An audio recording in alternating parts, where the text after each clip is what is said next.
Hello friends, பீர்க்கங்காவை தோல் சீவிட்டு கழுவிட்டு சின்ன சின்னதாக பொரியலுக்கு ஏற்ற மாதிரி கட் பண்ணி வச்சுருக்கேன்.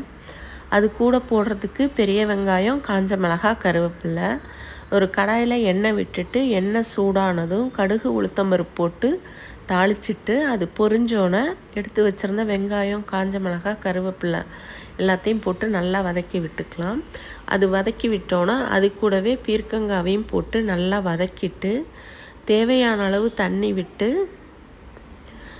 மிளகாத்தூள், மஞ்சத்தூள், உப்பு போட்டுக்கலாம். இது தண்ணி காய்கறிங்கிறதுனால தண்ணி பார்த்து விட்டுக்கணும். சீக்கிரமே இது வெந்துடும். இது மிளகாத்தூள் போடுறதுனால சாம்பார் சாதத்துக்கு, ரசம் சாதத்துக்கு, தயிர் சாதத்துக்கு எல்லாத்துக்குமே ரொம்ப நல்லாயிருக்கும். இதை குருமாவுக்குமே ரொம்ப நல்லாயிருக்கும். இது மிளகாத்தூள் போடாட்டினா புளிக்குழம்புக்கு யூஸ் பண்ணிக்கலாம். இதுக்கிடையில் ஒரு கடாயில் ஜீரகம், பூண்டு, காஞ்ச மிளகாய், அது கூடவே கழுவி க்ளீன் பண்ணி வச்சுருக்க அரைக்கீரையை போட்டு தேவையான அளவு தண்ணி விட்டு வேக வச்சு எடுத்துக்கலாம். ஜீரகம் போட்டு கீரை கடையிறப்ப அந்த ஜீரக வாசனை ரொம்ப நல்லாயிருக்கும்.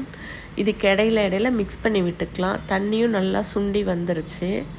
இப்போ நம்ம கொஞ்சமாக தேங்காய் துருவல் போட்டு மிக்ஸ் பண்ணி விட்டு எடுத்துக்கலாம். இந்த கீரை கடையல் ஒரு அரை வேக்காடு வந்தோடனே தேவையான அளவு உப்பு போட்டு அதை வேக வச்சுக்கலாம். இன்றைக்கி நான் மத்தில் கடையாமல் மிக்சியில் தான் அதை கீரை ஆறினோன்னே மிக்சியில் தான் ஒரு ஓட்டு ஓட்டியிருந்தேன். கீரையும் வந்துக்கிட்டு இருக்கு. நம்ம இப்போ உப்பு போட்டுடலாம். இன்றைக்கி முருங்கைக்காய் சாம்பார் தான். சின்ன வெங்காயம் இல்லை, அதனால் பெரிய வெங்காயம், தக்காளி, பச்சை மிளகாய், கருவேப்பிலை, முருங்கைக்காய் எல்லாத்தையும் எடுத்து வச்சுருந்தேன். இதுக்கு இடையிலையே பொரியலும் ரெடி ஆயிடுச்சு. பொரியலையும் நல்லா மிக்ஸ் பண்ணி விட்டு எடுத்து வச்சாச்சு. துவரம் பருப்பு வேக வச்சு எடுத்து வச்சுருந்தேன். சாதமும் வச்சிட்டேன். சாதமும் ரெடி ஆயிடுச்சு. இதுக்கிடையில் கீரையும் ஆறி வந்துருச்சு. மிக்சியில் போட்டு எடுத்துட்டேன். இது நெய் விட்டு சாதத்தில் பிசைஞ்சு சாப்பிட்டாலும் நல்லாயிருக்கும். நல்லெண்ணெய் விட்டு பிசைஞ்சு சாப்பிட்டாலும் இந்த ஜீரக வாசனையோடு ரொம்ப நல்லாயிருக்கும். இடையில சாதமும் ரெடி ஆயிடுச்சு. சாம்பாருக்கு முருங்கைக்காய் காயெல்லாம் எடுத்து வச்சுட்டேன். புளி கரைச்சி வச்சுட்டேன்.